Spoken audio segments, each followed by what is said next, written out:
Now we're going to start with a new chapter, that is trigonometric equation. So let us see first what's the trigonometric equation and the examples of it. This sin theta equal to root 3 by 2 is called as a trigonometric equation. Why? Because in this there is an equal to symbol and also there's a trigonometric ratio. So this is an example of trigonometric equation. So when you see this value, so when you see this equation, that is sin theta equal to root 3 by 2, what's the answer of theta you will get in the mind? What will be the solutions of this?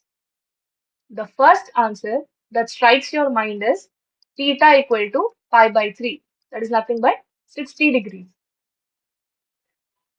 But if you think properly, if you think about the allied angles also, we know that sine pi minus theta is nothing but sine theta, right? So if we use this property, we'll also get one more solution, that is pi minus theta. Theta is pi by 3 over here. So 2 pi by 3 is also a solution for this, correct? So do we have only two solutions? Think again.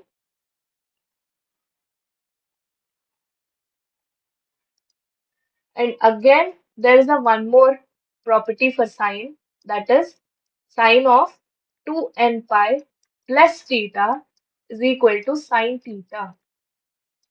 Did you remember? So from this thing, we'll get two equations because we have two values of theta. So we can write it as, so here theta becomes 2n pi plus theta. In the first case, theta is pi by 3. In second case, theta is equal to 2n pi plus 2 pi by 3. So we got two cases. But we just want a one single solution. So first we need to combine these two solutions and form a single solution.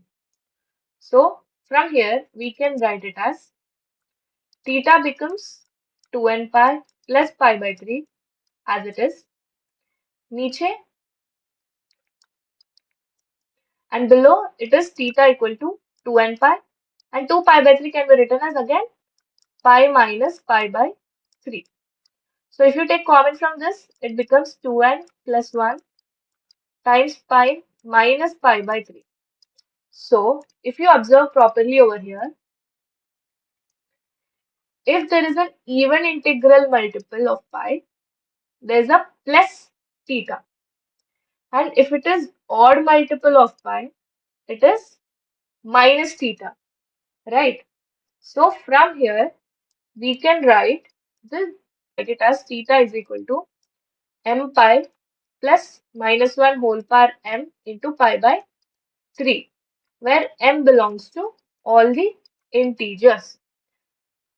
So if you check here, if you see the verification part, if m is a even number like 2, 4, 6 and so on, the square of this becomes plus because minus 1 whole power even number is always a positive. So if m is an odd number like 1, 3, 5 and so on, minus 1 whole power any odd number gives you a minus sign. So that's what we actually want, right? So this is the correct solution for the given equation. So now onwards, you need to remember that trigonometric equation doesn't have only one solution. It has infinite number of solutions unless and until specific range is mentioned.